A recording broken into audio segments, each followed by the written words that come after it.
Good afternoon, and thank you for joining us today. We'll be starting the webinar very soon. In the meantime, we'd love to see where everyone's joining from. Please type your location in the chat.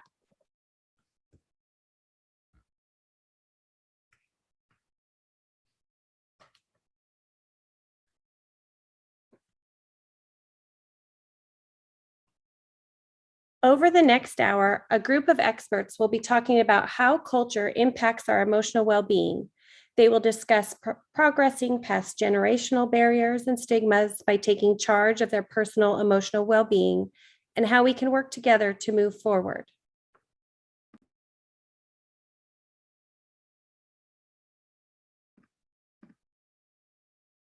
During today's conversation, the chat and question and answer features are enabled. Please use the chat feature for any administrative or technical questions and use the Q&A feature to ask questions of the panelists. If you have a question that you'd like to ask but remain anonymous, remember to type it into the Q&A section. The audience does not see those questions. Panelists, at this time, will you please turn on your videos? While they do that, let me introduce our moderator for today. Freshta Tayeb was born and raised in New York and is of Afghan descent. She has a long and successful career serving the needs of others, specifically the marginalized, low-income refugee families of mainly South and Central Asian and Middle Eastern descent. She has had a successful career in finance, in the legal field, as well as nonprofit sectors. Freshta has also served as a multicultural specialist and diversity consultant for law firms. Freshta utilizes her translation skills of the Dari Farsi language to assist refugees from Afghanistan in pro bono cases. She has represented these asylees and successfully assisted them in obtaining asylum in every case. As a subject matter expert, Freshta has advised and lectured on various topics relating to domestic violence, refugee rights, and holistic health, and teaches behavioral health interpretation courses to various groups. She is also a co-founder of Sisters Empowering Sisters, a not-for-profit that aims at empowering women through education. Thank you, Freshta, for moderating today's conversation. The floor is now yours. Thank you so much for that introduction. Welcome, everybody. Good afternoon, and welcome to our webinar entitled How Culture Impacts Our Emotional Well-Being. Thank you for joining us again. My name is Freshta Tayeb, and I will be the moderator for today's event. Special thanks to Give an Hour and all of its team members for putting this together. A few housekeeping rules before we begin. Please know that we are in a safe space and a healthy learning experience is what we would like to provide today.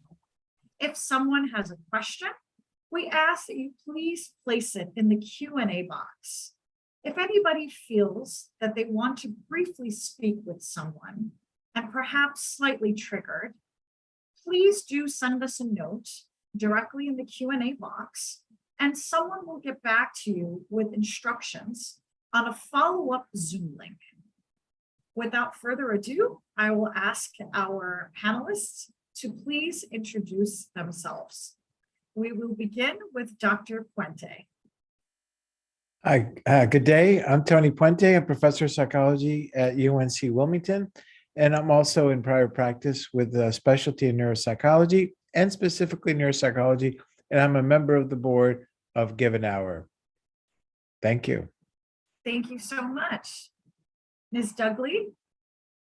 Oh, sure. I am a psychologist based out of Atlanta and board certified in couple and family psychology. My time is split between teaching and private practice. In my private practice, I specialize in the BIPOC population and relational issues. Excellent, thank you. Celestine Levan. Good afternoon. I'm Dr. Celestine Levan. I'm a United States Navy veteran, the wife of a I'm a Marine Corps veteran, I'm an educator, and I'm also the regional director for a professional women's organization whose membership is primarily women of color. Thank you very much. Excellent. Brittany Chapman. Yes, good afternoon or good morning, everyone, depending on where you're tuning in from. I'm Brittany Chapman. I am a program manager here at Given Hour for military and veterans programs. I'm also a military spouse. My husband served in the Air Force for 20 years, and I am a first-generation U.S. citizen, which I hope to talk to you all more about later on in this webinar. Thank you for having me. Wonderful. Thank you so much for being with us today. What an amazing panel that we have planned ahead, and also an amazing panel of folks that will be giving us great information today. You know, during my experience for the last year, I've been dealing with folks in safe havens and the Afghan crisis. And within this situation, I was dealing with different military bases, and I really do have a very different level of respect for our armed services and our soldiers and our military. So thank you so much for giving those thorough introductions. Okay, wonderful. I think we're ready to begin. I will ask a question, and each and every one of you feel free. This is going to be an informative discussion to give your input. We'll start with the first question. We'll start with Dr. Puente, and then anybody else who wants to chime in is more than welcome to. Dr. Puente, how do you think your culture affects your point of view of mental health and emotional well-being? Well, obviously, I'm a cultural neuropsychologist, and that flavors a great deal of how I think. Also, my native language is Spanish, and for that matter, I was undocumented for an extended period of time. And was raised in a culture that really did not believe in mental health, or for that matter, seeking help. So for me, it's all about context, and it's not about my context, but about the context of the patient. So our job is to find a place that we understand where they're coming from and appreciate their value systems. In my culture, mental health is not something to be talked about. And if you have a problem, you see a family member or possibly a church person, and that's the end of it. So we have to deal with a lot of stigma. And finally, there's a tremendous amount of rapport that needs to be established. Thank you so much, Dr. Puente. And what really resonated with me with what you said is even doing these cultural competency trainings and, trying to go around to different organizations. And with this particular crisis that I've personally been dealing with, I noticed that overall, regardless of what culture you come from, feeling seen, feeling heard and understood are really three very important key elements. And I really appreciate that about people who are in the business of cultural advisement or cultural guidance. Ms. Duckley, do you have anything else that you'd like to chime in? Were you just talking to me, Freshta? I'm sorry. Yes. Okay, great. So I think in the Asian American community, certainly among younger generations, there is more of an embracing of mental health and mental well-being, which is a great change that we've seen happen over the years. And they are sort of leaking over into older generations of sort of trying to relate to them that it's okay to talk about your mental health and to reach out for treatment. I think that one of the major difficulties that people in my culture are dealing with is really impression management, of really feeling a pressure to appear a certain way, sort of an extension of that expectation for high functioning, high performing. And so the idea of admitting that something is not quite perfect with me is sort of difficult. Even if they can admit it to themselves, it's sort of difficult to say that outside of themselves. And for us to really work on sort of relaying the message that, for you to admit that there's something going on with your mental health is not a flaw or a fault, but instead is a strength, a sign of insight and just knowing yourself. And this can further serve everyone else in your community. So there is a lot that we've progressed with and a lot further that we can go. Absolutely. Thank you. I like to add to that what Doug was speaking about, the generational stigma and the honor, the badge of honor we wear as women, particularly African-American women, of being the strong backbone of not just our race, but society in general. And so sometimes that becomes a cultural barrier or point of view from which we may not seek emotional or mental wellness. And I think that's something that I know we'll talk about a little bit later, but it's something that the older generations have passed down either subconsciously or unconsciously to the newer generation, but I'm beginning to see that tide change. But definitely the resources, being aware of those resources is very important because we may not have access to that, but that in our culture is just not available. I think there's less than 5% of mental health professionals that are women of color or people of color.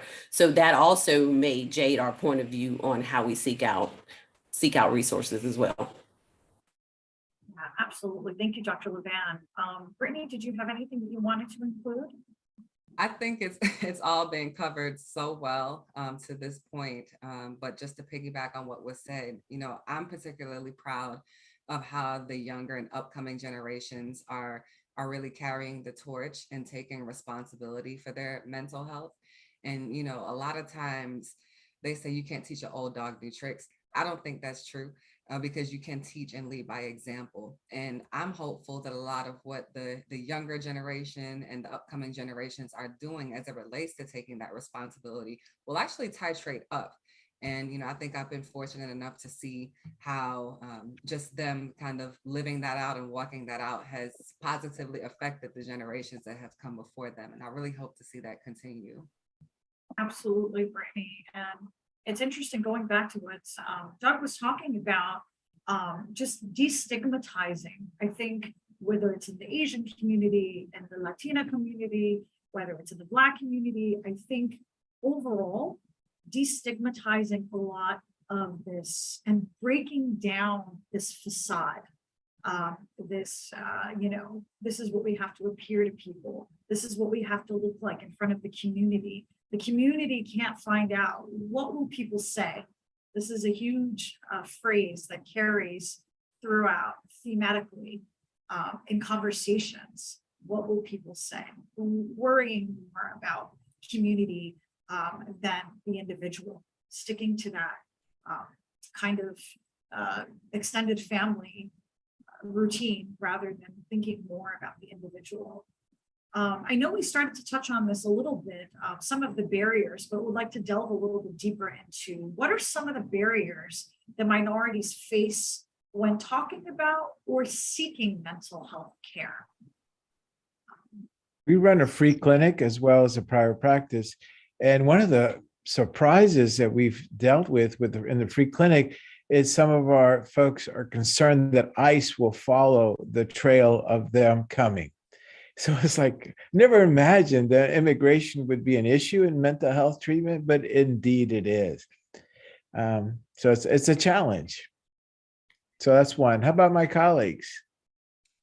Yeah. Again, I go back to access, even understanding how your healthcare management works and that you have benefits available to you, regardless of your economic condition, and just seeking those resources, making sure that they're available, they're within your community, like you talked about, Tony, and definitely taking those opportunities and not feeling as if it's going to be, you're going to be looked down upon, or your family, you're going to bring your family shame. I think that's mostly the barrier in our community, but first recognizing when you need to seek help. I think because we carry so much as women and in the African-American community, so much stress, that we think we've normalized that, and we don't know when it's okay not to be okay. And when you've reached that level of, there's only so much prayer and support and grandma talking to you, that you actually need to go outside of the community and seek help. And I think that the recognition of symptoms that are outside of your ability to help yourself, recognizing that and then having access to that care. Mhm. And for me, I'd say it's twofold almost. Part of it goes back to what you mentioned earlier, whereas, people talk about you, and that could be for a variety of reasons, whether it's a lack of knowing, and all of that plays into the stigma of mental health, right?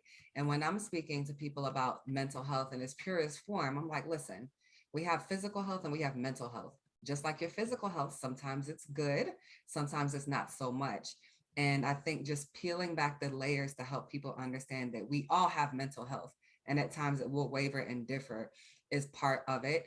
And, just that fear of whether it's judgment being talked about, because when people don't necessarily understand, we would hope that people go the extra mile to become more literate about what mental health consists of and the different signs and the symptoms.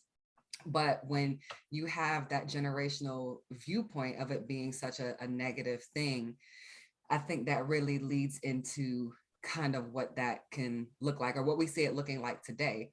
And then the second aspect of it that I would say that may kind of prevent people from pursuing mental health in our community in particular is the fact that there a lot of times, like Dr. Levan mentioned, there is a lack of representation. And, it can become extremely difficult. I like to say it as having to blaxplain, if you will, what I'm feeling, or, what it looks like. And sometimes what you're having to describe is completely not okay, right? But just getting to the point where you're able to get that out and share exactly what's going on with you, without fear of judgment, or having to, decipher for your provider what that may look like. If you look at it, it looks to be a lot of work. So I think those are two things in particular that definitely can hinder or serve as a barrier to seeking mental health care. Yeah, I was thinking about the last couple of years and the interesting phenomenon of, at least in the US, it's sort of becoming more okay for you to say, I want a therapist, I want a provider who shares my cultural background. And that really is a newer phenomenon of people saying, like, that's okay to want that. And so then when we are seeking those providers, there's just not that many of them. I belong to multiple social media groups that are for therapists and therapists of color all across the country. And everybody is booked up. And this is sort of something that the universities need to get involved with, high schools, guidance counselors, of sort of making sure that people of all representations are being filtered up and sort of being encouraged to pursue this as a field, because we need more access and there's just not enough of it out there. And the other thing I was just going to add to what Dr. Levan was talking about, of people sort of not doing well and thinking that that's just normal. I think that one mistake that we make is we approach those people and say, like, oh my gosh, you're so strong for being able to handle all this. Like, you have all this stuff going on, and it's just so wonderful and honorable. And we're actually encouraging them to just continue to, like, hold on, instead of just saying to them, I mean, I'll say this to patients, and you can see the impact on them when you say, like, God, this stuff stinks, what's going on? And, like, it worries me that you're holding it together as much as you are, because, like, where is all of that stress going?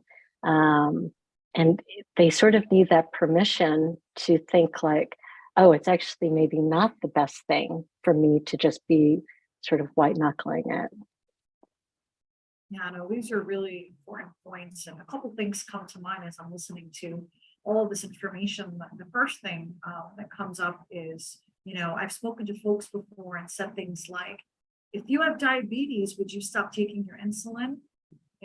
Why would you think that taking medication for the brain would be any different? Or like you were just talking about, keeping up that front and saying that. I speak to a lot of people with PTSD, And one of the things that I tell them is it's not normal what you went through. That is not normal. Your reaction is normal, but what you went through was very difficult. And empathizing is a very important thing. And a lot of things that I heard from you guys was that we have lack of resources and lack of cultural competent providers. That's something really important that we need to work on as communities, as schools, as places that we can recruit folks. There's a lot of fear of the unknown, fear of immigration, accessibility. We have a lack of accessibility, right? Preparedness for the future, awareness, right? Awareness.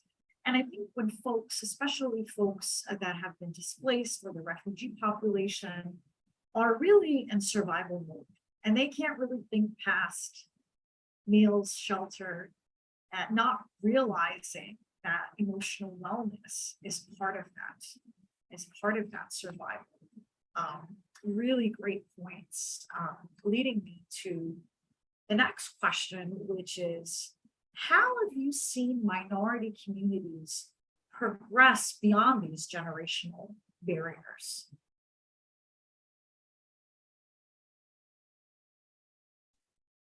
I'll speak from the aspect of being a public school administrator and educator. And it was said earlier, I think that parents or my generation of folks who have, adolescent children and teenage children, we are seeing in society, makes it very clear if you watch the news, the need to be aware of what's going on with our children. And I think that we're more apt to get help, if you will, professional services for our children, maybe even more so than ourselves. And as Brittany said, hoping that works its way back up through age and generation. But I do see, being 20 years as an educator, the difference between when I first started teaching and being an educator, when talking to families about mental wellness or even attention deficit disorder or whatever it is that we might have suspected was going on with one of our students, particularly students of color, and the parents' responses then to being open to even counseling or having the guidance counselor or social worker speak to the child to where it is now. Parents are reaching out more. And so I think we're starting to see that tide change as we're more accepting and open to getting our family members, our youngest generation, the help and support that they need. And hopefully that, works backwards and up, like Brittany said earlier. And to add to that, something that I've seen, and it kind of teeters the line because, in different cultures, different ways of explaining or bringing forth things could either be viewed as disrespectful or whatever the case may be. But speaking back on that younger generation, I'm seeing a lot less fear of the younger generation, particularly in the Black and even West Indian communities, not be afraid to challenge those stigmas and those viewpoints, even whether it's with their parents or their elders, and say, hey, mom, aunt, maybe you shouldn't say that, or, you don't know what this person might be going through. Let's try to look at this another way. And, providing the resources so it's not just necessarily, lip service. And I think it's one of those things where that's a great example as well of showing how that younger generation, again, mine included, is breaking some of those generational barriers and constraints that have been put on us. Because when you're growing up, you only know what you know. And when you start to learn more about how things should look or how things could look, you say, oh, well, maybe that wasn't the best way that could have been handled. And, what can I do to change that narrative going forward? So I think, just that taking advantage, if you will, of that family dynamic to kind of train the trainer, teach the teacher, and making sure that conversations about mental health, I know particularly in our house, we normalize it, whether you're 4 or 44. You need to talk to somebody, let's do it. There's nothing about it. And just making sure that everyone is comfortable and knowing how to have those conversations.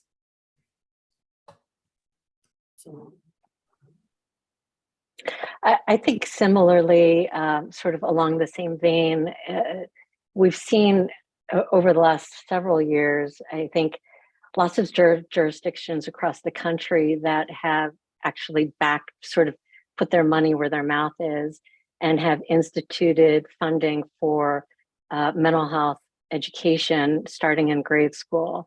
And like, that's an amazing advancement that we've made. At the same time, we see other jurisdictions that have declined those bills or knocked those down, choosing instead to put that money toward other areas and sort of deprioritizing mental health for children. And if we can get the word out there of how incredibly important it is to start that training right at the beginning so that it does become very normal, teachers and kids are talking about it, I think that we will see such a great improvement, and that will go upstream and downstream. But we need more communities to sort of buy into that. To continue down that road, Dr. Lee, I was really happy to see that the gun bill that was passed and ushered by folks like Senator Murphy was very, very supportive of addressing not only the gun violence issue, but the mental health issue in the schools. Now, as we all know, the proof is in the pudding. How does that get parsed out? And are we going to have something else? And of course, there's the additional question is, will the Senate and for that matter, the House have any appetite to continue down this mental health road? Clearly, one of the concerns, talking about accessibility, especially with my lower income folks that don't have, for example, Wi-Fi or limited to in transportation, the importance of telephone access has become super critical. And we've been pushing this to the American Psychological Association and Congress saying, COVID or no COVID, this is an access and equity issue. To really reach all of us that have mental health challenges, we have to include telephone only as part of the equation. Absolutely. Thank you so much. So a lot of what you guys are saying are really resonating with me. I was just thinking about my own children. I know that the school started to implement this kind of wellness check-in, even for the little ones. How do you feel on a scale of 1 to 5? Smiley face, unsmiley face in the middle. And I think this really came about after the pandemic. I think the pandemic plays a really strong role in isolation of children, domestic violence. So many mental health issues went through the roof, spiked up due to the isolation and folks having to be forced to be together for prolonged amounts of time. Monitoring children closely is incredibly more important than it's ever been, especially during this pandemic. And the disparities are very real. The disparities are there. And I think the foundational way of approaching this and the root of this is policy and advocacy. Like Dr. Puente said, if legislation is passed and things are mandated, that it will become easier.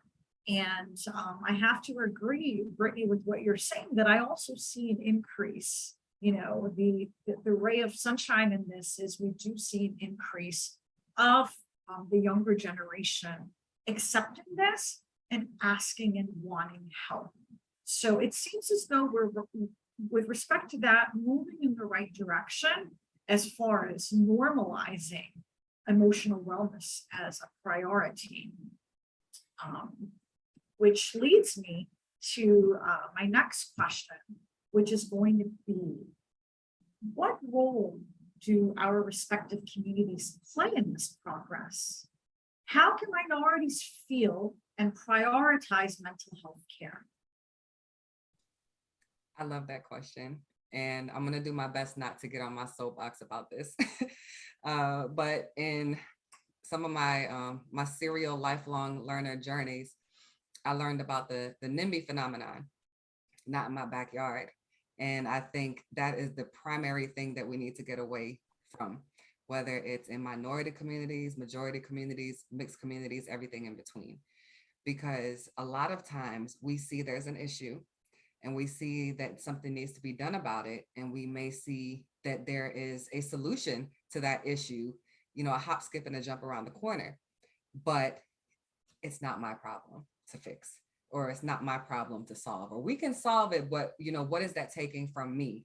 It's not a zero-sum thing. We can help other people. We can serve as that conduit to help individuals get access to mental health care without that taking something from us.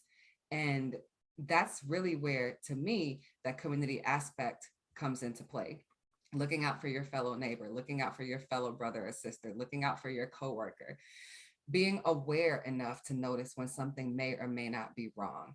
You know, it's really gets to looking beyond the tip of your own nose, if you will. I know now with COVID and whatever pox and everything else that's coming out, it's so difficult to think of people outside of ourselves. You know, we have been forced into protection mode in physically, mentally, emotionally, but really looking at the big picture and how that can improve and sustain and, you know, just get the health, the total health of the community on the upward track, I think is a great way that we can move forward. But we have to look at it as a community aspect, because it's not any one person's situation. It's not any one person's problem. It really requires a holistic, big picture approach, you know, looking beyond the ordinary. I'd like to challenge all of us on this call, especially the panelists, to address this perspective from a slightly different viewpoint. Number one, why is culture always an add-on? The culture should not be an add-on. It should be just core. And why is mental health an add-on? You know, we all, you know, obviously value physical health, but we sort of add on mental health. So what I'm proposing here is that culture and mental health should not be add-ons to the conversation. It should be core to the conversation. And finally, it shouldn't be core to the conversation of people like us of color. It should be core to everyone, especially those in positions of power who are often not people of color.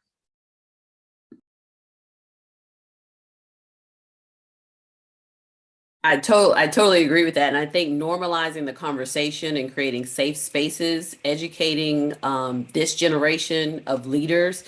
One of the things that the Black Greek letter organizations are very consciously aware of is the mental health needs of our collegiate members. My organization, along with others, are partnering with organizations like Give an Hour, the Big Brother Network, and so on, to make this a top of the mind conversation in our community.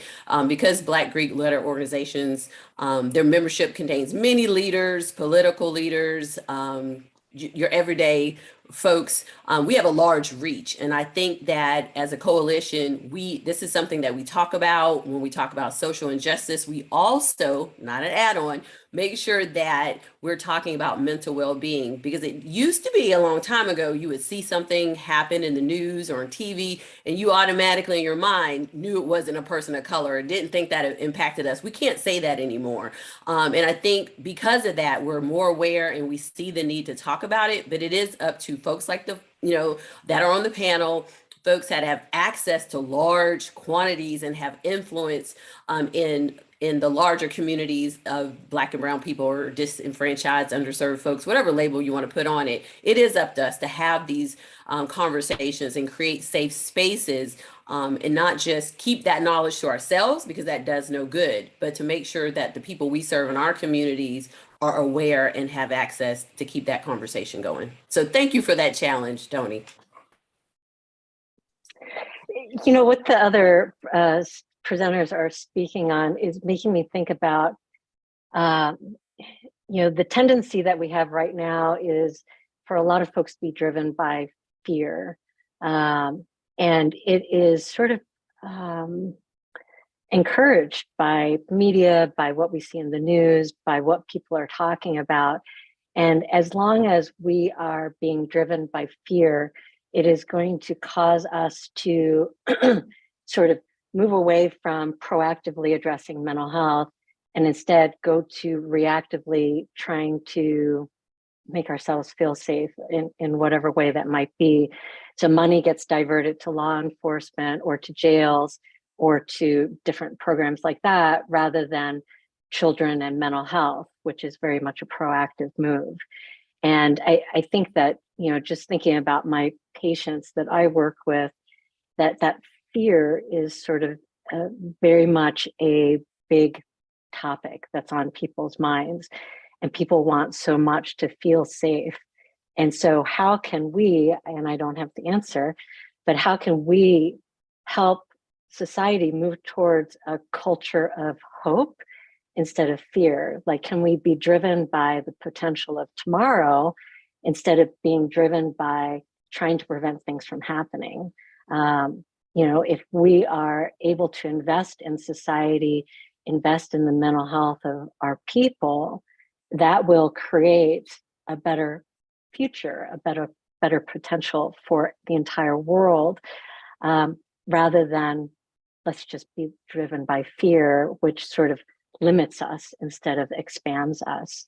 And so, like, that would be wonderful if we could sort of have dialogue about that, of how do we move towards a culture of hope instead of fear. Absolutely. What a profound thought. Hope-driven rather than fear-driven. Thank you. Something to really think about and perhaps collaborate on. I think there's a power behind collaboration. There's a power behind us in numbers. And this is a collective issue. This is not something that one person can stand up and deal with on their own. I really like, on a very, very basic level, the idea of emotional check-ins. I think we get so caught up in the hustle and bustle of our daily lives that we often forget, if your friend or your neighbor goes radio silent, reach out to them. Make sure they're okay. You might be that lifeline that makes the difference between somebody wanting to live or not. You never know. And it's so incredibly important, especially post-pandemic, during this Afghan crisis that I've personally been dealing with. It's important for me to check on those folks that are re-traumatized, that are going through the triple trauma paradigm, right? Going through all these different layers of trauma. And I think what I would add to everything that you all have said is that it's hard to understand and hard to move forward and be hope-driven unless you really have a very clear understanding of the trauma that folks have been through. And once you have that, I think it'll be a stepping stone toward the right way. We do have a question in the Q&A, and I would like for us to address it. One of our participants asks, how can we help clients to work through cultural distortions and reconstruct their negative thinking while maintaining our therapeutic relationships?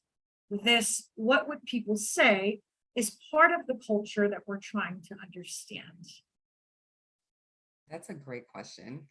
And we've talked a lot about cultural competency, and I feel like that's always the buzzword, if you will. But one thing that I don't hear discussed a lot is cultural humility. It's one thing to understand and be competent of the culture. It's another to know how to move forward with that information that you have in a way that does not necessarily dismiss the client or the person who you are speaking with. So it's important to, number one, validate their experiences, because their experiences are just that. They're their experiences, whether, we, a provider, or, just the lay person understands them or not. And by validating that, that helps to foster that environment of comfort and having that safe space to where they can get to a place where they can receive, with that filter of cultural humility, what you, the provider or whomever, has to share in order to hopefully improve their mental well-being. Because it's very valid, I know, especially in our community in particular, to wonder what someone would say. I still have that concern. Well, what would they say? What would they think? So I would say, again, once you are able to have a grasp as best as possible, a working grasp on the culture, think about ways that you can approach that in a very humble way. So to not dismiss their lived experiences. And in doing that, that will open the door for a more candid conversation. And you'll probably learn something from the client because they'll get to a place to where they're more comfortable sharing with you or culturally explaining how those experiences have been significant in shaping where they are today. Thank you. I think for me, I always encourage clinicians to come from a place of transparency with their clients or patients. And the questioner was asking about how do I maintain the therapeutic alliance while also doing addressing these other concerns. And I think that approaching your client or your patient with cultural humility means that you are sort of sharing what you're thinking and the dilemma that you are sort of sitting with of like, okay, this is what I'm thinking, and I'm struggling to toe this line because I want to maintain this alliance with you, and these are my concerns. And I think that place of honesty and transparency is like the greatest way to honor somebody else's culture, where I'm not coming from this top-down place of indicating to you that I know everything and I know more than you. And I'm also not going to the opposite extreme of like, oh, please teach me, I'm your student, because no client wants that either. But instead, like, I'm just going to come at you straight on of like, this is what I'm thinking, this is what I'm going on, what's going on for me. And like, let's have a discussion. And I think that among therapists, sometimes there's that fear of being that transparent and revealing, maybe when we're unsure about things. But to me, that is the greatest show of respect that you can have for your clients.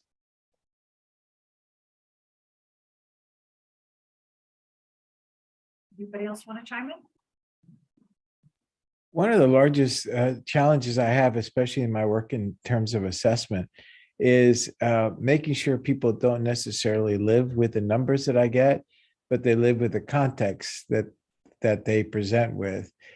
So, for example, in my own case, when I was first evaluated, when I came to the States using an IQ test, my mom said, "You're not going to know what they're asking, so make sure you smile." So who knows what diagnosis I got? But you live with that number. You live with the SAT score. You live with the GRE score. And even though you can kind of fake your way around it, it's still there. And you have to let people know that, at least in my world of psychometrics, that is only one piece of a bigger puzzle. And the bigger puzzle is what we're really interested in. So it's a tough one because we are doing, if you will, a very Western white perspective and with people that don't live or share those similar values. And that's a challenge because when they don't, we often say, well, that means that you're mentally impaired. Like, for example, in the case of my culture, we kind of, quote, over respond to emotional stimuli. So we're all like, nervous wrecks. No, we could argue the opposite, that American people are so subdued in their responses that they have no emotions at all. So it's a complicated situation, but we need to place the person inside a big context, whether it's humility or an open-mindedness. We have to understand it's just a lot more complex than it might appear to all of us. Absolutely. I think, for us in the line of work that we do, advocacy is key. Serving as conduits for these folks, cultural humility is just as important as the competency. They go hand in hand.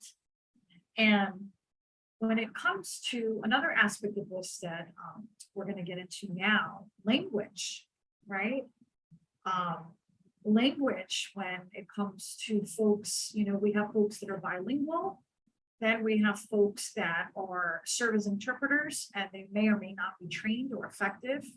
How do we become, or should we be, cultural brokers? Absolutely, we should be doing cultural brokerage as part of that. And I would ask, what role does language play in the barriers to accessibility, whether it's seeking care, especially in a lot of these displaced communities, refugee communities, immigrant communities? Can I amend your question to add the following? Not only language, but appreciating culture. So it's one is to talk, and the other one is to walk the walk. So panelists, what do y'all think?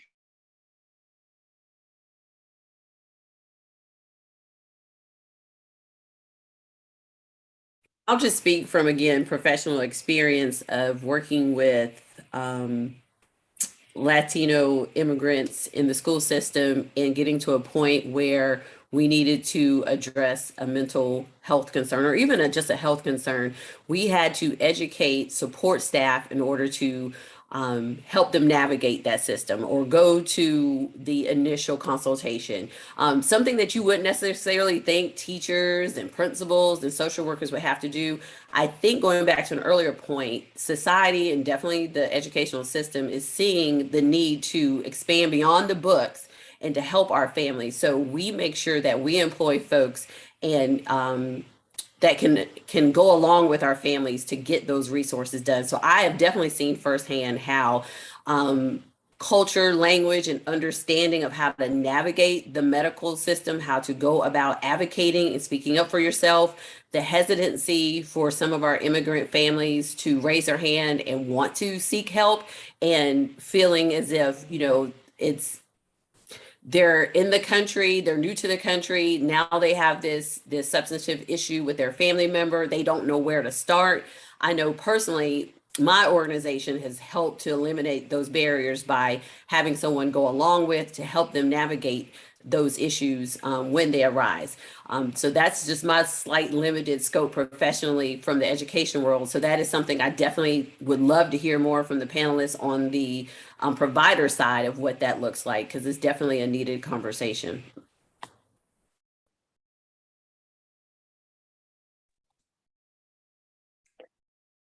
You go first.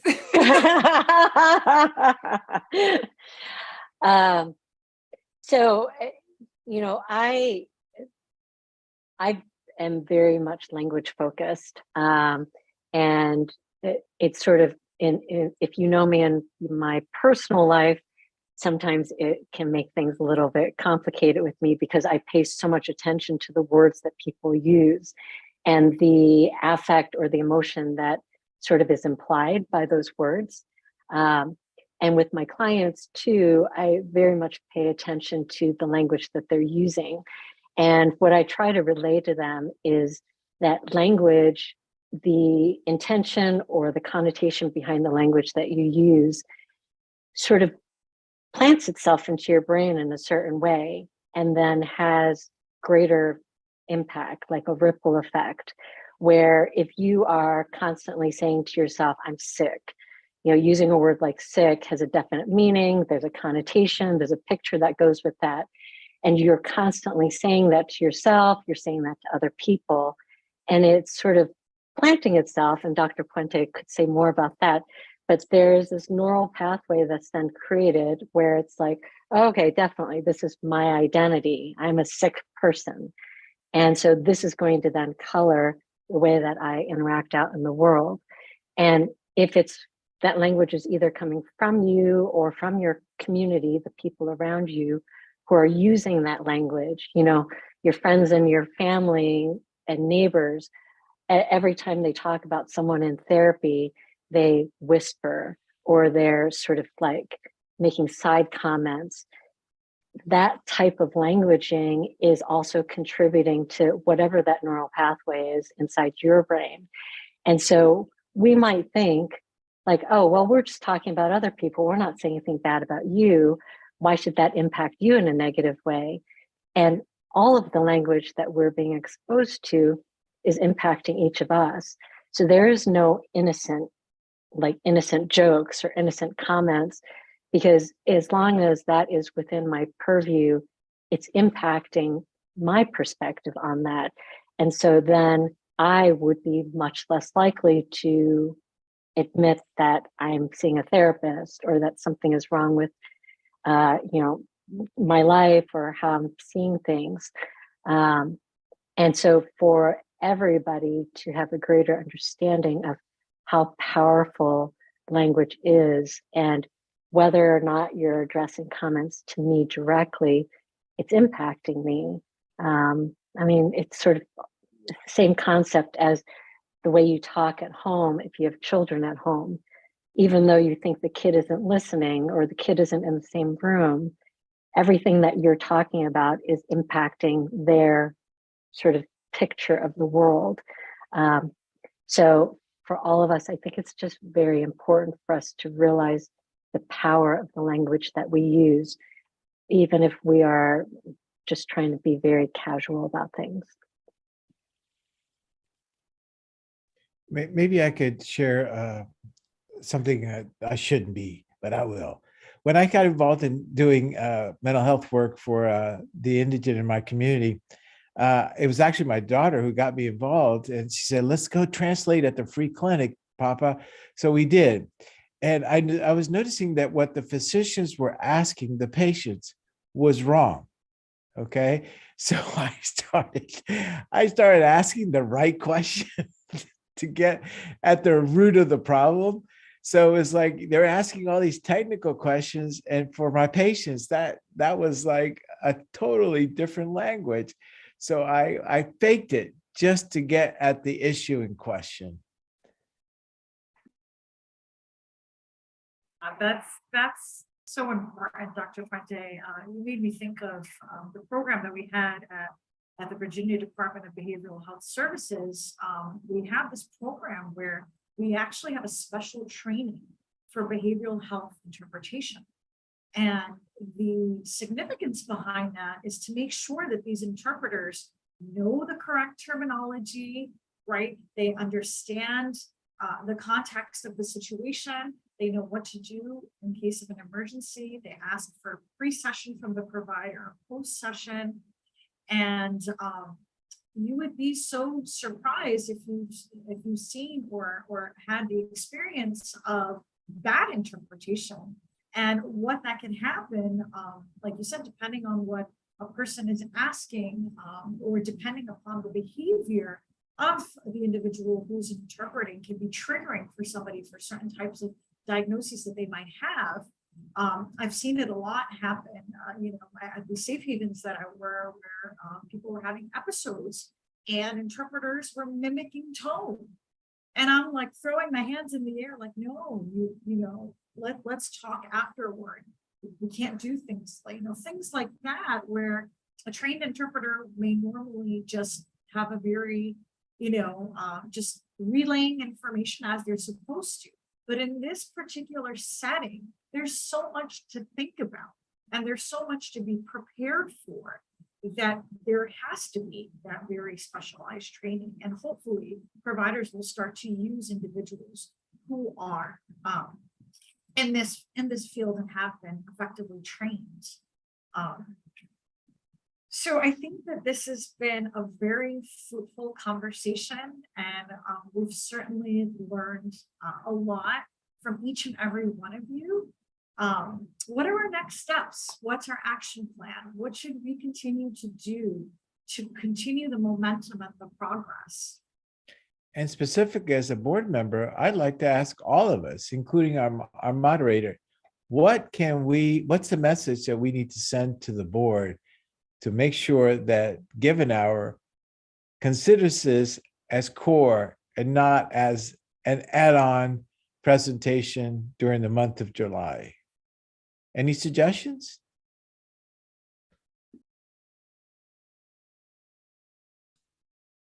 Well, I'm not a moderator, but as you mentioned, it's not an add-on, it's not a buzzword, and it's important to continue having this conversation, just like we breathe air every day, just like we drink water every day, just like we intake food every day for our nutrition.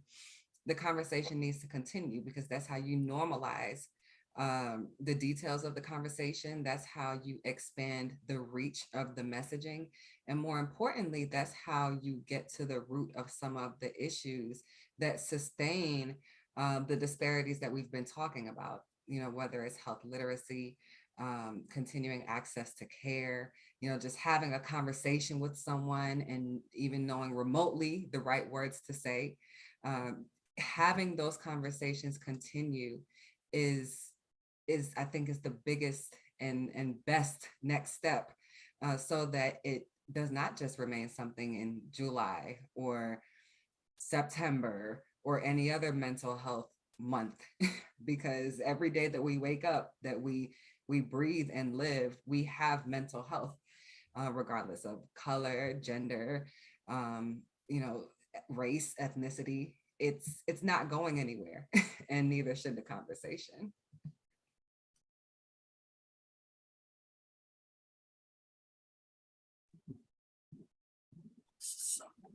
I appreciate this topic too of Dr. Puente, and the idea of informing moderators that for every single time that there's a webinar or some kind of discussion or presentation, let's make sure that mental health is integrated into any topic that we're doing. So if there doesn't have to be a mental health workshop, but instead here's a workshop on wellness or a workshop on whatever type of topic. And there's just more of an understanding that mental health will always be integrated into these topics. Just sort of making it more of a, of course, rather than having to think about adding that on.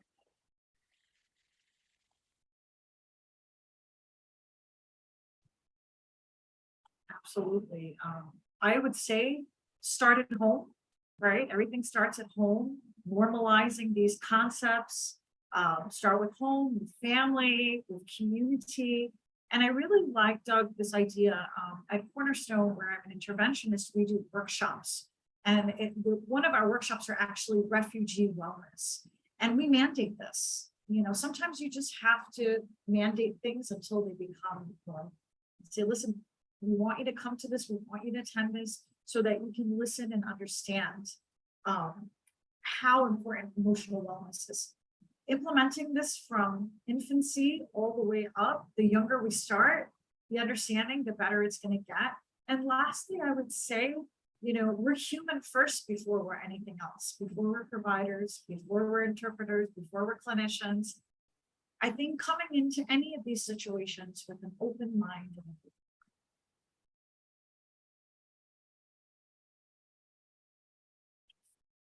we have 2 more minutes. I want to double check the Q&A. Questions? Thank you so much for joining us. This has been such an informative webinar. We're getting lovely comments for all of the panelists. Thank you. Prishta, if I could, just the Please. final comment that I wanted to get out there, which is it's sort of, I guess, my soapbox, that I would really like to encourage people when you're just talking with your friends and family and coworkers to just be aware of what you're praising them for. And for us to really be careful about praising people for being resilient or praising people for just handling things, and instead sort of changing the culture out there where we are no longer sort of encouraging people to sacrifice themselves and to hold it all in. And instead for us to be asking these people how they're doing rather than praising them and encouraging them to continue that behavior. And that's something that all of us can be doing every single day in any setting that we're in. Thank you.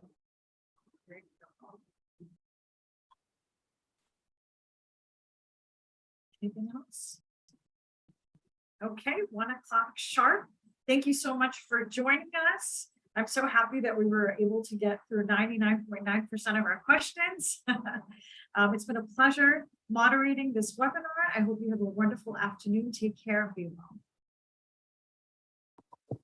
Thank you. Have a good day. Thank you all. Oh.